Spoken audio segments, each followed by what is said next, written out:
Assalamualaikum warahmatullahi wabarakatuh. Saya Putri Septira dari kelompok 5. Di sini saya akan menjelaskan reaksi tubuh terhadap obat. Reaksi efek samping obat adalah suatu tindakan yang berbahaya yang disebabkan oleh suatu obat. Reaksi efek samping obat seperti halnya efek obat yang diharapkan merupakan suatu kinerja dari dosis atau kadar obat pada organ sasaran. Interaksi obat juga merupakan salah satu penyebab efek samping. Hal ini dapat terjadi ketika tenaga kesehatan, contohnya dokter, apoteker, perawat, lalai dalam memeriksa obat yang dikonsumsi oleh pasien. Sehingga terjadi efek-efek tertentu yang tidak diharapkan oleh tubuh pasien. Bertambah parahnya penyakit pasien yang dapat berujung kematian merupakan kondisi akibat interaksi obat tersebut. Efek toksik atau toksisitas, suatu obat dapat diidentifikasi melalui pemantauan batas terapeutik obat tersebut dalam plasma atau serum. Pada topik ini, saya akan membahas berbagai reaksi tubuh terhadap obat yang tidak diinginkan, antara lain munculnya alergi dan keadaan toksis atau keracunan obat. Alergi. Pengertian alergi. Alergi adalah suatu reaksi sistem kekebalan tubuh atau imunitas terhadap suatu bahan atau zat asing yang disebut alergen. Alergi dapat berasal dari makanan atau obat-obatan. Sebagian besar penyebab alergi makanan adalah zat-zat protein tertentu dalam susu sapi, putih telur, gandum, kedelai, udang, dan lain-lain. Alergi yang berasal dari obat antara lain penisilin dan turunannya yang paling banyak menimbulkan reaksi alergi. Jenis obat lain dengan kecenderungan besar menimbulkan reaksi alergi adalah jenis sulfat, barbiturat, antikonvulsi, insulin, dan anestesi lokal. Alergi obat terjadi karena tubuh seseorang sangat sensitif sehingga bereaksi secara berlebihan terhadap obat yang digunakan. Tubuh berusaha menolak obat tersebut, namun reaksi penolakannya amat berlebihan sehingga merugikan tubuh sendiri. Reaksi itu dapat berupa gatal, sesak nafas, penurunan tekanan darah, reaksi pada kulit, disertai kelainan pada selaput lendir, saluran pencernaan, sindrom Stevens-Johnson pada saluran nafas, dan kemaluan. Beberapa alergi karena obat dapat hilang dengan sendirinya setelah beberapa waktu. Alergi obat merupakan salah satu jenis yang berbahaya atau adverse drug reaction yang disingkat ADR, yaitu keadaan atau kondisi yang tidak sesuai dengan harapan atau tujuan yang muncul setelah pemberian obat dalam dosis dan cara yang sesuai dengan tujuan pengobatan. Gejala-gejala yang muncul saat alergi secara umum. Ada beberapa gejala alergi yang umum terjadi antara lain bersin-bersin, batuk-batuk, sesak napas, ruam pada kulit, hidung beringus, terjadi pembekakan di bagian tubuh yang berpapasan dengan alergen, misalnya wajah, mulut, dan lidah, gatal dan merah pada mata, merah dan berair, sakit perut, muntah-muntah, atau diare. Keparahan alergi juga beda-beda pada tiap orang. Ada yang mengalami reaksi alergi ringan, dan ada yang parah sampai berakibat fatal yang disebut dengan anafilaksis. Cara paling ampuh dalam mencegah alergi adalah menghindari diri dari substansi pemicu atau alergen. Tapi jika gejala-gejala alergi terlanjur muncul, ada beberapa obat anti alergi yang dapat membantu. Dan yang kedua, saya akan membahas gejala alergi obat. Gejala alergi obat dapat mulai dari ringan sampai dengan serius, yaitu tampak dalam bentuk hives atau welts, ruam, blisters, atau masalah kulit yang disebut eksim. Ini adalah yang paling umum dari gejala alergi obat. Yang pertama ada batuk, hidung beringus, dan kesulitan bernafas. Yang kedua ada demam. Yang ketiga, kulit melepuh dan mengelupas. Masalah ini disebut racun berhubung dengan kulit. Nekrolisis dan dapat membawa maut jika tidak dirawat. Dan ada juga anafilaksis, yang merupakan reaksi paling berbahaya, dapat membawa maut dan diperlukan perawatan darurat. Gejala anafilaksis seperti hives dan kesulitan bernafas biasanya muncul dalam waktu. Gambaran lain yang menandakan adanya alergi obat adalah yang pertama, adanya penonjolan kemerahan seperti orang terkena cacar. Yang kedua, adanya biduran. Yang ketiga, adanya kemerahan pada kulit yang disertai dengan sisi kulit. Yang keempat, adanya perdarahan dalam kulit seperti kemerahan pada penderita demam berdarah. Dan yang kelima, adanya radang pada pembuluh darah atau disebut vaskulitis. Yang keenam, adanya reaksi kemerahan karena kontak dengan sinar matahari. Yang ketujuh, adanya penonjolan bernanas seperti jerawat.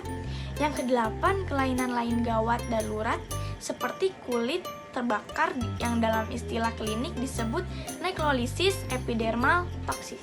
Nah, selanjutnya saya akan membahas pengobatan alergi. Satu-satunya cara untuk mengatasi alergi obat adalah dengan menghentikan penggunaan obat tersebut dan mengatasi keadaan yang timbul akibat alergi.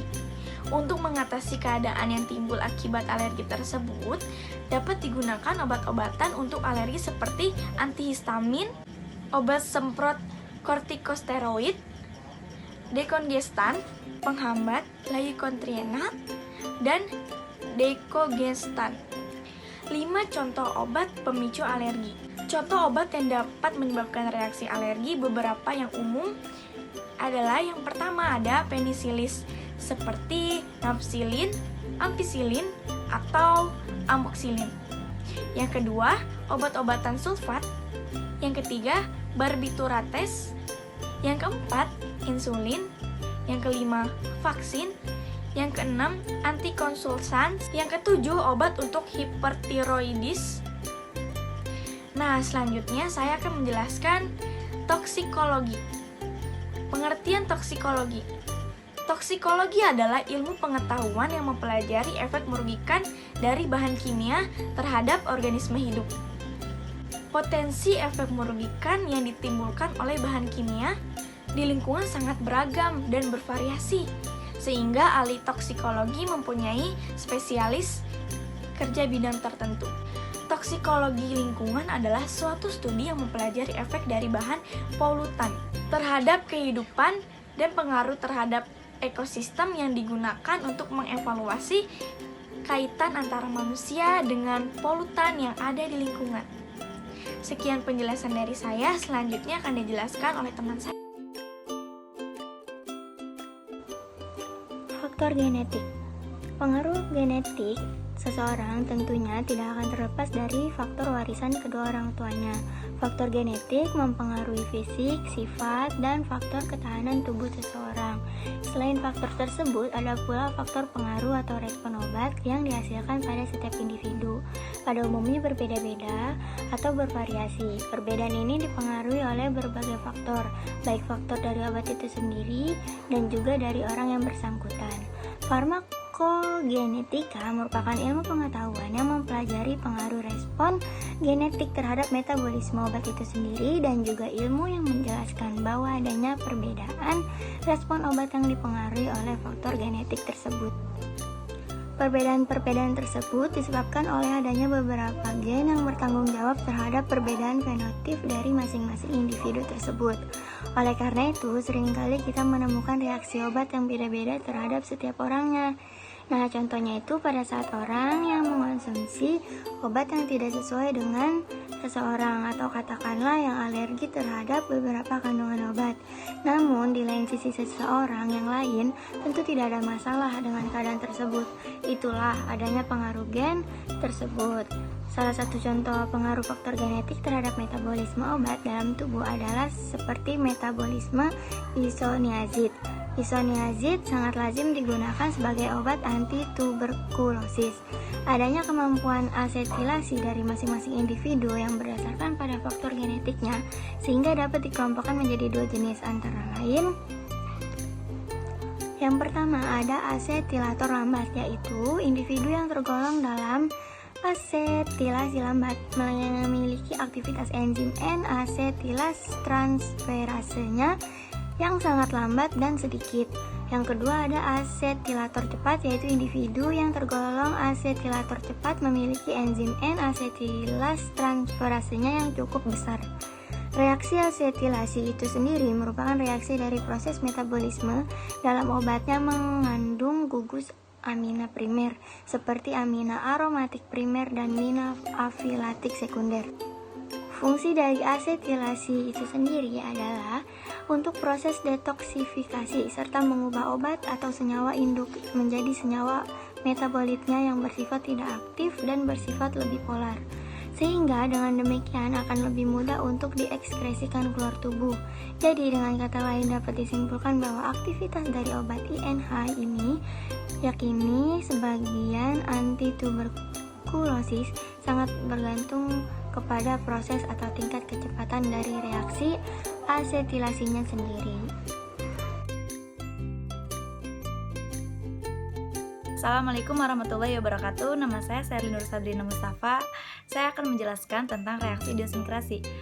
Istilah idiosinkratik digunakan untuk menunjukkan suatu efek samping yang tidak lazim, tidak diinginkan atau aneh, yang tidak dapat diterangkan atau diperkirakan mengapa bisa terjadi. Ini merupakan di mana suatu obat memberikan efek secara kualitatif total dan berlebihan dari efek normalnya, yang bersifat individual dan terjadi karena adanya kelainan genetik. Misalnya anemia aplastik yang jarang timbul pada penggunaan chloramphenicol. Ini mungkin merupakan fenomena dari idiosinkrasi. Adapun suatu penyakit yang timbul disebabkan oleh idiosinkrasi, misalnya kanker pelvis ginjal yang dapat diakibatkan karena penggunaan analgetika secara serampangan, obat-obatan imunosupresi yang dapat memicu terjadinya tumor limfoid. Obat-obatan imunosupresi dapat memicu terjadinya tumor limfoid. Yang pertama ada golongan dari analgesik, opiat, atau narkotik. Contohnya ada morfin dan kodein. Baik, saya Sinta Norma. Di sini saya akan menjelaskan tentang interaksi obat. Apa itu interaksi obat? Interaksi obat adalah efek suatu obat akibat adanya obat lain yang diberikan secara bersamaan atau terpisah. Obat berinteraksi sehingga efektivitas atau toksisitas obat berubah. Interaksi obat dapat menyebabkan obat menjadi kurang efektif, meningkatkan reaksi kandungan obat, atau menyebabkan efek samping yang tidak terduga. Pada keadaan tertentu, efek interaksi obat bahkan dapat membahayakan nyawa. Mekanisme interaksi obat secara garis besar dapat melalui beberapa cara, yaitu diantaranya interaksi secara farmasetik atau inkompatibilitas, yang kedua interaksi secara farmakokinetik, lalu ada interaksi secara farmakodinamik. Interaksi secara farmasetik atau inkompatibilitas yaitu interaksi antar obat karena obat yang tidak dapat bercampur atau inkompatibel. Interaksi farmasetik atau disebut juga dengan inkompatibilitas. Farmasetik bersifat langsung dan dapat secara fisik atau kimiawi. Misalnya terjadinya resipitasi, perubahan warna, tidak terdeteksi atau invisible, yang selanjutnya menyebabkan obat menjadi tidak aktif. Contohnya, interaksi karbonitilin dengan gentamisin terjadi inaktivasi. Phenytoin dengan larutan dextrosa 5% terjadi resipitasi. Amfoterisin B dengan larutan NaCl fisiologik terjadi resipitasi. Yang kedua, ada interaksi secara farmakokinetik, yaitu absorpsi, distribusi, metabolisme, dan ekskresi. Dapat meningkatkan ataupun menurunkan kadar plasma obat. Interaksi obat secara farmakokinetik yang terjadi pada suatu obat tidak dapat diekstrapolasikan atau tidak berlaku untuk obat lainnya meskipun masih dalam satu kelas terapi, disebabkan karena adanya perbedaan sifat fisiokimia yang menghasilkan sifat farmakokinetik yang berbeda-beda. Contohnya, interaksi farmakokinetik oleh simetidin tidak dimiliki oleh H2 blocker lainnya. Interaksi oleh terfenadin, astemizole tidak dimiliki oleh antihistamin non-sedatif lainnya. Yang ketiga, ada interaksi secara farmakodinamik.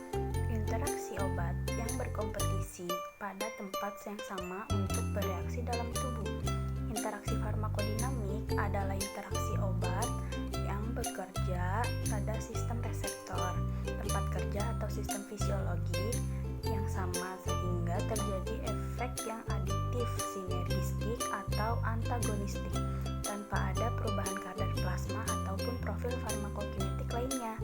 Interaksi farmakodinamik umumnya dapat diekstrapolasikan ke obat lain yang segolongan dengan obat yang berinteraksi. Secara klasifikasi, obat adalah berdasarkan efek farmakodinamiknya.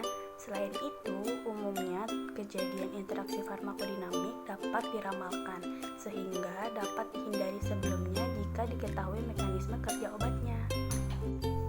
Di sini saya juga akan menjelaskan tentang implikasi klinis interaksi obat.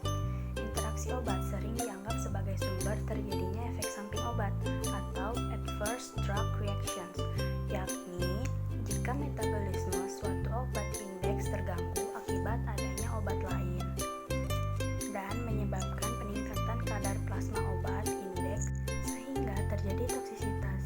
Selain itu, interaksi antar obat dapat menurunkan efikasi obat. Interaksi obat demikian tergolong sebagai interaksi obat yang tidak dikehendaki atau adverse drug interaction atau ADIS. Meskipun demikian, beberapa interaksi obat tidak selalu harus dihindari karena tidak selamanya serius untuk mencederai pasien. Interaksi obat dibedakan menjadi dua, yaitu interaksi obat yang tidak dikehendaki dan interaksi obat yang dikehendaki. Interaksi obat yang tidak dikehendaki mempunyai implikasi klinis jika obat indeks memiliki batas keamanan sempit, mula kerja atau onset of action obat cepat terjadi dalam waktu 24 jam, dampak ini bersifat serius atau berpotensi fatal dan mengancam kehidupan. Indeks dan obat presipitan lazim digunakan dalam praktek klinik secara bersamaan dalam kombinasi. Lalu yang kedua, ada interaksi obat yang dikehendaki. Ada kalanya penambahan obat lain justru diperlukan untuk meningkatkan atau mempertahankan kadar plasma obat-obat tertentu sehingga diperoleh efek terapeutik yang diharapkan. Selain itu, penambahan obat lain diharapkan dapat mengantisipasi atau mengantagonis efek obat yang berlebihan. Penambahan obat lain dalam bentuk kombinasi, tetap ataupun tidak tetap, disebut pharmacoenhancement.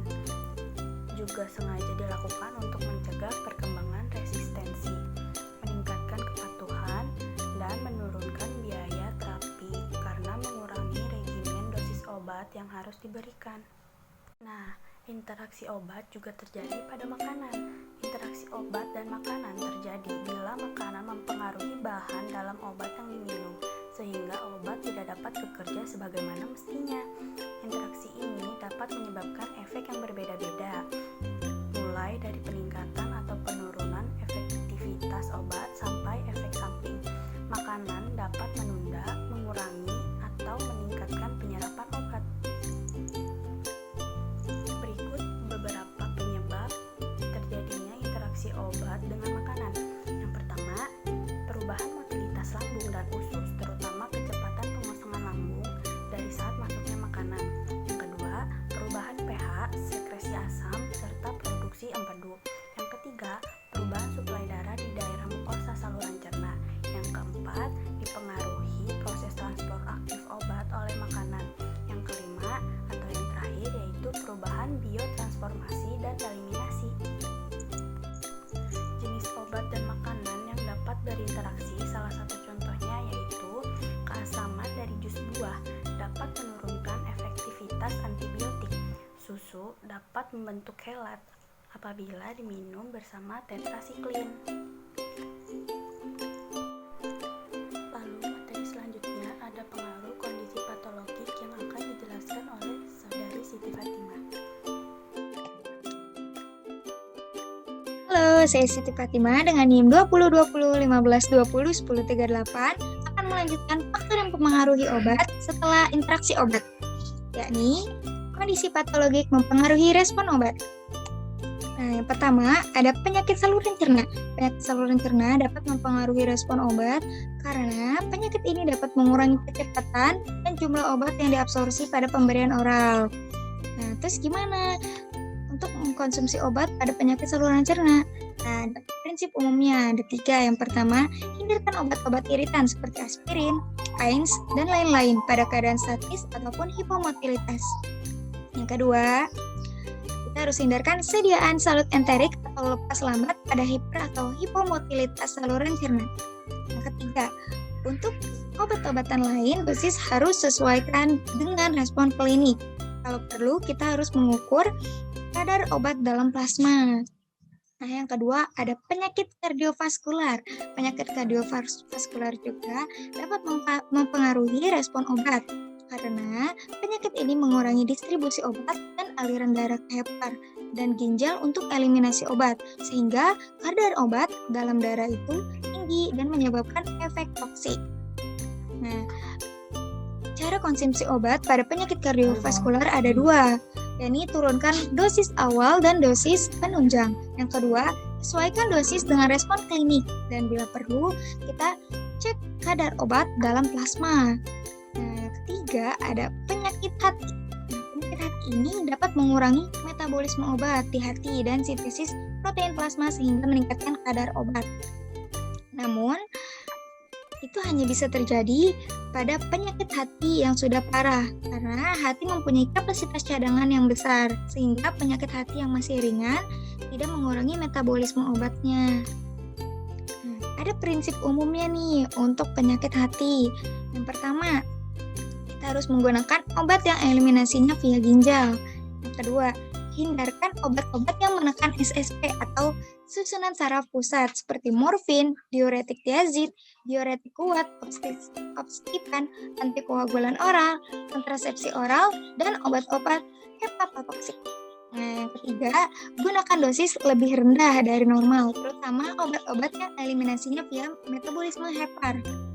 Nah, jadi jika pada penyakit hati ini ingin menggunakan obat yang eliminasinya via hepar, harus menurunkan dosis obatnya. Lalu, jika perlu, kita mengukur kadar obat dalam plasma dan menguji fungsi hati. Nah, yang terakhir ada penyakit ginjal.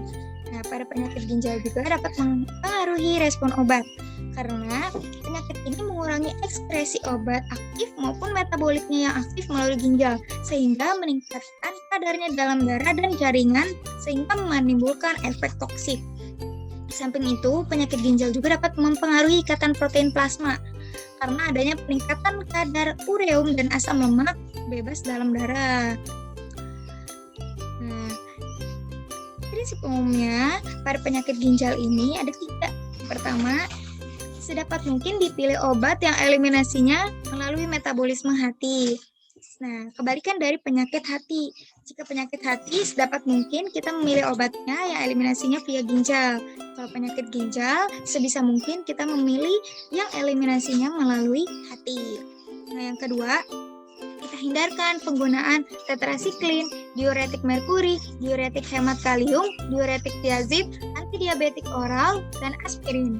Nah, yang terakhir, kita bisa menggunakan dosis lebih rendah, terutama obat yang eliminasinya via ekskresi ginjal. Seperti itu. Nah, ini semua saya dapatkan dari farmakologi dan terapi, yakni buku yang dibuat oleh Fakultas Kedokteran Universitas Indonesia. Terima kasih, semoga bermanfaat.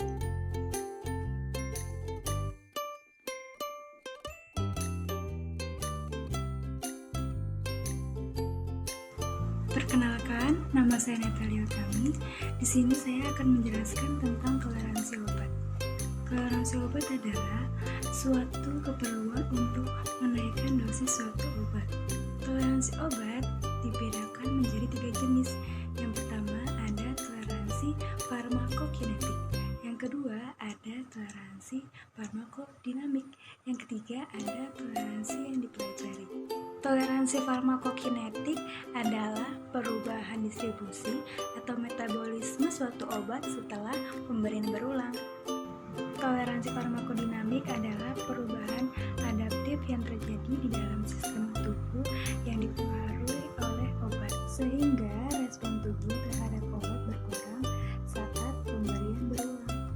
Sedangkan toleransi yang dipelajari adalah pengurangan efek obat dengan mekanisme yang diperoleh karena adanya pengalaman terakhir.